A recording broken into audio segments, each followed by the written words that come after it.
Hey guys, welcome back to my channel. If you are new, my name is Leah Toshia. Welcome. And in today's video, ma'am, just Luna, huh, hey, chill. Be good. Okay. Hey guys, welcome back to my channel. If you are new, welcome. And in today's video, ma'am, please. In today's video, we're gonna be doing a get ready with me.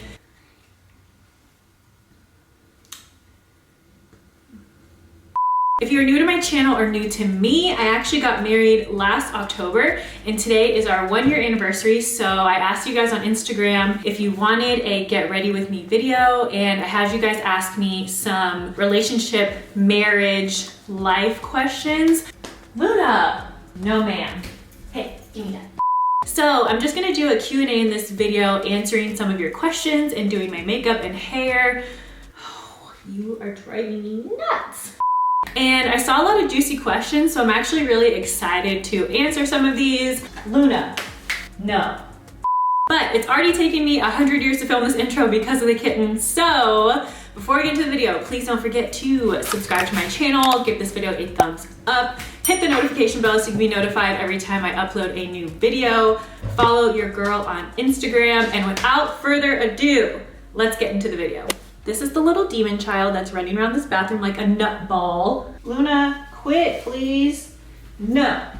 Oh my God, I really hope the lighting is not terrible in this video because I want it to be a good video, but I can only do so much. Okay, so I really have no idea what look I'm about to do. I'm literally just about to wing it. Okay, so before we get into the questions, let me just prime my eyelids. First, let me come up with some sort of game plan because I am not good at multitasking. I was actually gonna have my sister-in-law like read me the questions so I can answer them while I did my makeup because I thought that would be easier for me to navigate, but she is at work and I didn't know that she worked today, so she's not home. I kind of want to go for a cool toned eyeshadow look today. I don't really ever do cool tone. I'm all about the warm tones, but I am just feeling like doing a cool tone look as if I've ever done one. And of course, I'm gonna try doing this when I have no time to redo it if I don't like it. But we're just gonna go for it and we'll jump right into the questions, girl. So the first question is basically, how is married life? Someone asked, how is married life treating us? For me, married life is great. It really, in my opinion, isn't any different from when we were dating. I personally feel like it shouldn't change once you get married. Everything should be the same because you guys should know each other well enough already.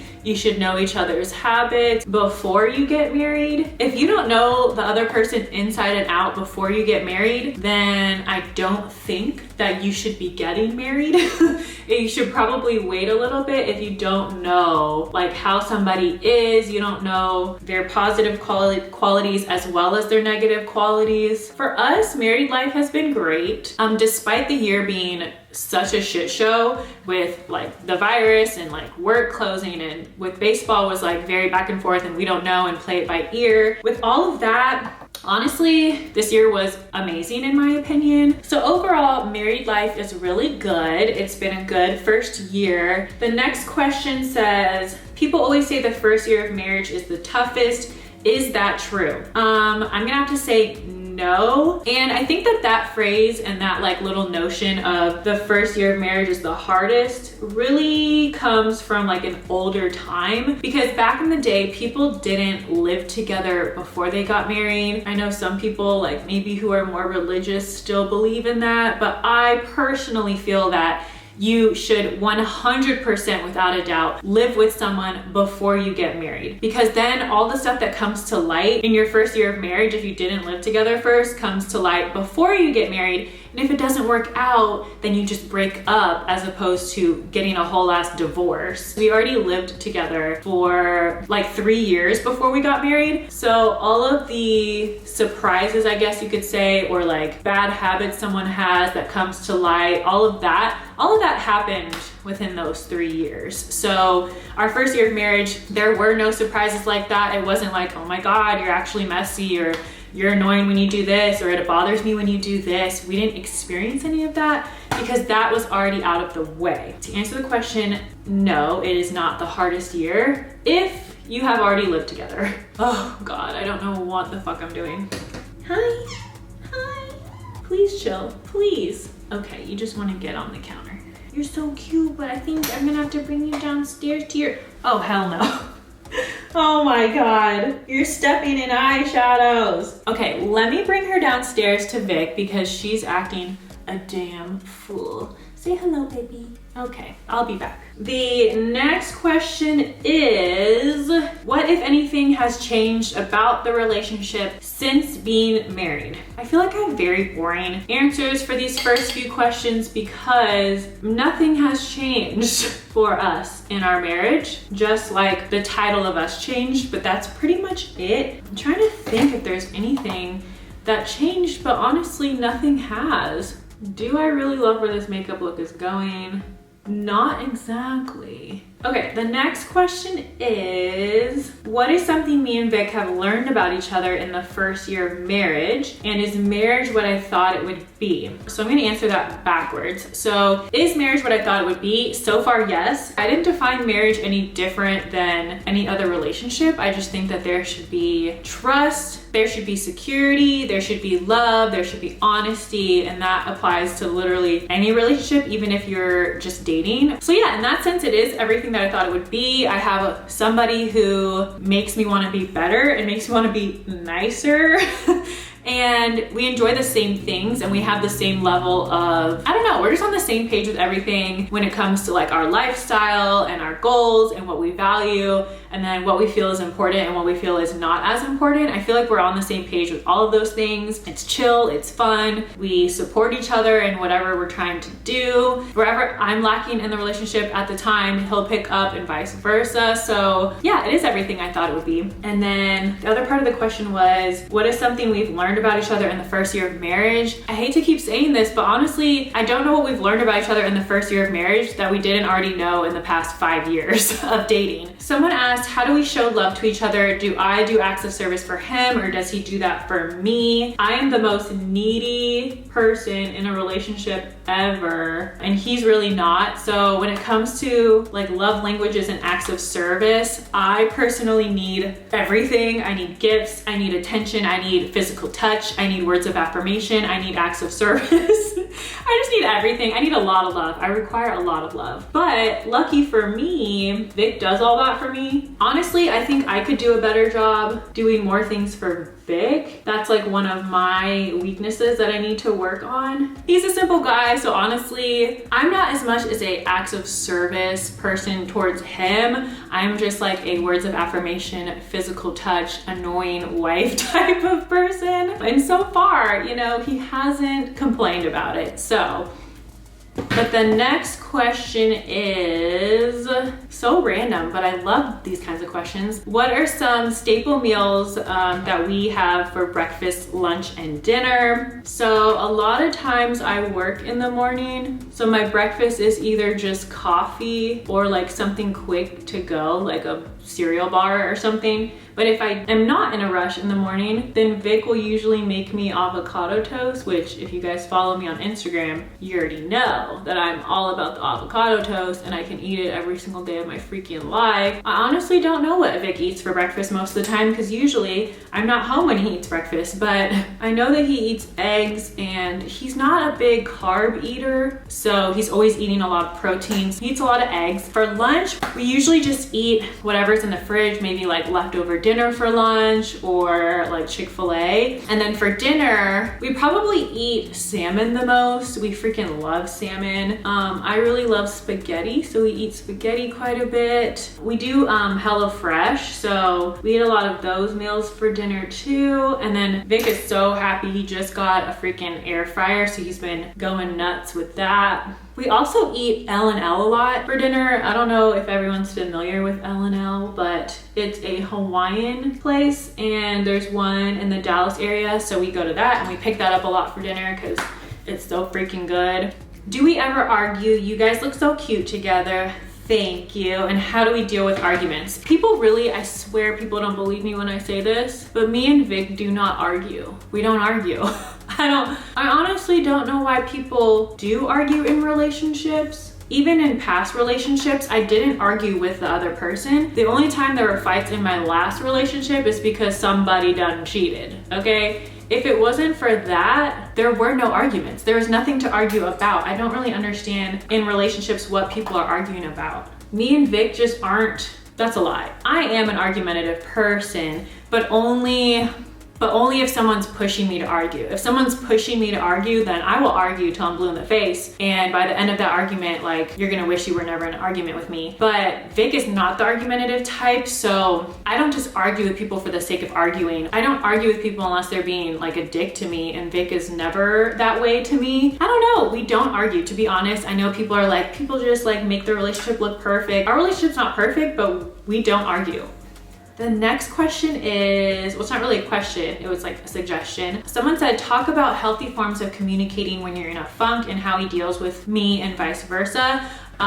So that person, I think, knows that like I struggle with depression and things like that, and I get in these low places. So like, how does Vic work with that, and how do we communicate and things like that? I've been good for a while, so I haven't really had, I guess, what people would call like an episode in a while, or like a low day like that. So really, it's just about communicating in general. It's not like any kind of special communicating, in my opinion. It's not like tiptoeing or walking on eggshells around the other person. It's just communicating. So when it comes to communicating for us, from the beginning, we were huge on communication, mostly because we were in 2 different states. So unless we're communicating, like, there's no relationship. Like, you have to communicate if you're long distance. So I think we built really strong communication skills because of that. So we literally talk about everything. I would say Vic is a little bit more reserved about his feelings. So he's good at communicating like anything else. Where he's going, what his plans are, what he has to do, like, yes.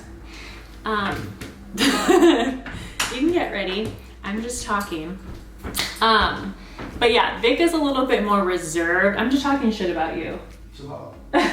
He's more reserved with his feelings. So he's good at communicating like any normal things. But if he's like down or something, I kind of have to pull it out of him a little bit. But I feel like I'm a little bit better about communicating my feelings, because I'm very dramatic. So if I'm sad, I'm like dramatically sad. If I'm angry, oh, you'll know. It's pretty easy to tell if I'm upset about something or whatever. But when it comes to communicating, we're good at that. I think, again, because we started off long distance, so communicating was like our only way of communicating. Okay, first let me figure out what I'm doing with this eye look so that I can move on. Let me do my eyeliner really quick and the rest of my eyes, because I'm moving slow, and then I'll be back to do the face and answer the last few questions. Okay, so I'm back. My eyes are done, you guys. I knew it was a bad idea to try doing eyeshadow I don't usually do. My cool toned eyeshadow look turned into like a black smoky eye with this actually really pretty olive shimmer thing in the middle. Like, I actually really want to use that shade again another time, but it got all messed up. It was looking crazy, so I literally took it all off, and then all I did was like a no eyeshadow look, because I have no time left. But that's fine, because you know what? Eyeshadow is not my thing usually. The face is my thing. I love a good contour. I love a good highlight. So I'm just about to do my face makeup. I'm mixing the CoverGirl True Blend in T10 with the Fenty foundation in 280. So the next question was, someone said, I'm on a dating app and all men want is sex. Where can I find a good man? I'm in Texas. Girl, all my exes live in Texas. You are not gonna find a man in Texas, okay? They're terrible in Texas. Girl, you got to go to another state. That's what I did. Vic is from Michigan, okay? Vic is from Michigan, and I found his ass in Florida, so I did not find a man in Texas. Maybe I should have done this one in the beginning for those of you that are new to my channel, but someone asked, how did we meet and did we ever do long distance? I put those questions together because we met long distance, so I thought it would just make sense to explain it that way. Vic and I met on Instagram. We had no mutual friends, and this was before DMs. So DMs did not even exist. We had commented on like each other's photos or whatever, and then we actually started emailing because I was not about to put my phone number publicly, like in his comments or vice versa. And we emailed for like 24 hours. We exchanged numbers through email, and then we started texting, and then we like FaceTimed for the first time. So we started talking in November. December or January, we met in person at the Dallas airport because Vic actually had a layover from Florida to California for a baseball thing. So I actually picked him up from the airport and we hung out for like an hour. And then I took him back to the airport, and that was the first time that we met in person. And then after that, I flew out to visit him in Florida for the first time. That was like our first like extended period of time spent together, and it was for Valentine's Day. That is our little story. Okay, and then the dreaded question that literally everybody asks me every 3 seconds of every single day is, do we want kids anytime soon? Does Vic want kids? Do I want kids? When are the babies coming? Do I still not want kids, or have I changed my mind? Still in the same spot with kids mentally as I was before in our last like me and Vic Q&A that's on my channel. If you haven't watched that, go check it out. But we answered a bunch of questions together in that video. I don't necessarily want children, but if we accidentally had them, I wouldn't be upset. We would make it work. But will I ever purposefully try to have kids? Like, let's try, let's go, like I'm ovulating, like the whole thing? No, never that. Yeah, I just need like the universe to tell me if I'm supposed to have kids, because I don't know if I'm supposed to have kids. And if I'm being honest, I have never in my entire 30 years of life, or almost 30 years of life, I've never had the feel to want kids. I have never felt that feeling that I want children ever in my whole life. That could change when I turn 30. That can change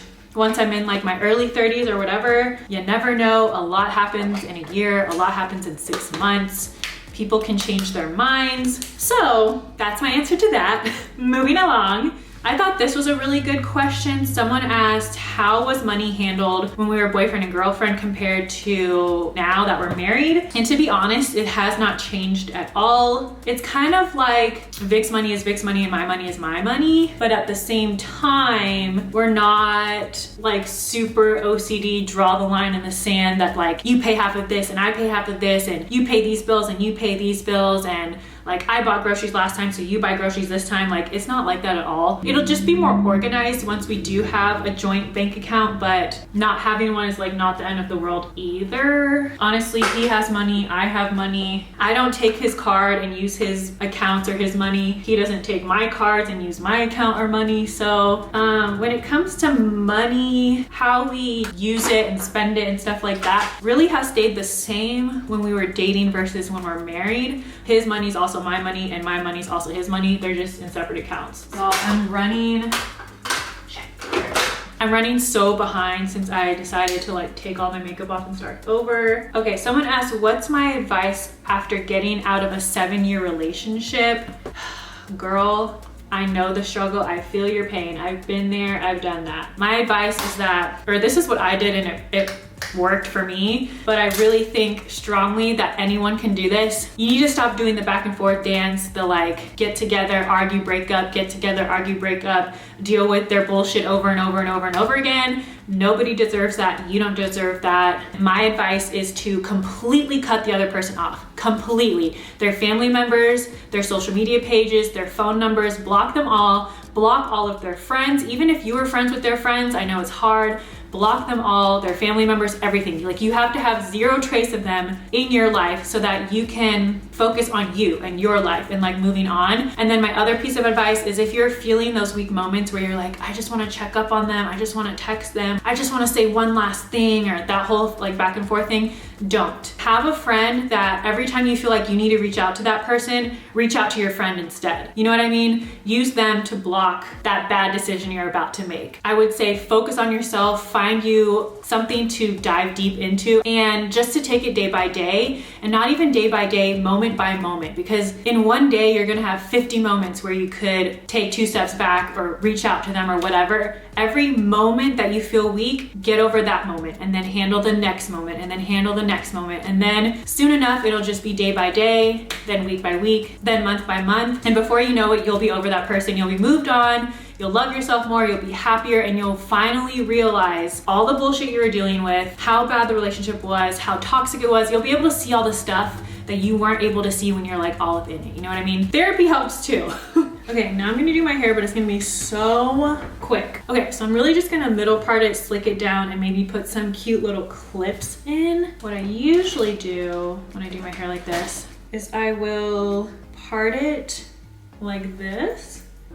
So like that. And then I'll put the rest back really quick, tie these bits together in the back underneath. So I have it slicked down as much as I can because I do have like shorter fringe pieces in the front. So I'm just gonna take this little hair tie and tie these two pieces underneath. And then I will tighten it as much as I can. And now it is slicked down like so. And I usually keep it behind me like that so that it's more like sophisticated and nice.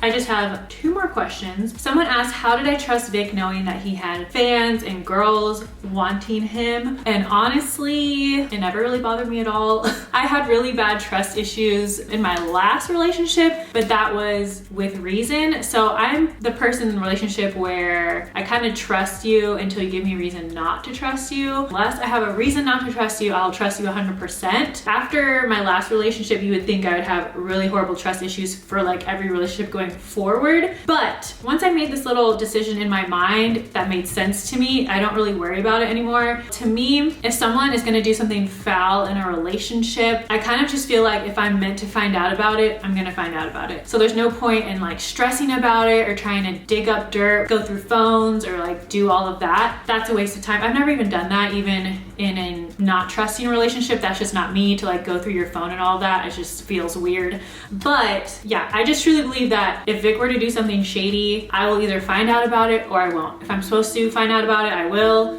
If not, I won't. And that's just it. And then last but not least, I thought a good one to finish on was what's been the highlight of our first year of marriage and what is my favorite and least favorite part about being married. Favorite and least favorite part, I don't really have a least favorite because we have fun and we're good in our relationship, and our first year of marriage was the best in my opinion. My favorite part about being married, I mean everything really. To me, like I said before, our relationship didn't change once we got married. It's the same, but I personally like being able to say that we're married and say I have a husband and he has a wife, I'm his wife, all of that. That stuff's really not important in the grand scheme of things as long as you have a good, healthy relationship and you're together and y'all know what it is. You don't need the titles and all that, but I personally like them. That's probably my favorite part. The highlight of our first year of marriage has to be buying this house and making our own home, because even when we lived together in Tampa in the condo, it was Vic's condo, it wasn't my condo. But yeah, I think I answered all of the questions. I know this video has been all over the place and chaotic, but we're not done yet. So I finished my hair and makeup. So let me get changed really quick and then I will see you guys downstairs. Okay, I'm all ready now and I'm gonna show you my outfit. So this bodysuit is from J-Lux Label. These little leather pants are from, I think they're from Pretty Little Thing.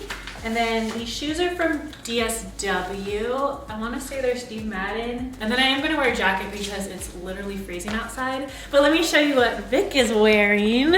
Okay, Vic is sporting a Burberry button-up. Where are your jeans from? Publish? Hudson. Oh, Hudson jeans and Aldo shoes, Chelsea boots. He looks so cute. But now that we're all ready, we're gonna go to dinner. We're gonna go to Nick and Sam's. We're gonna take some photos, so go to my Instagram if you wanna check them out. But yeah, don't forget to subscribe, give this video a thumbs up, follow us on Instagram, and I'll see y'all in the next video. Bye.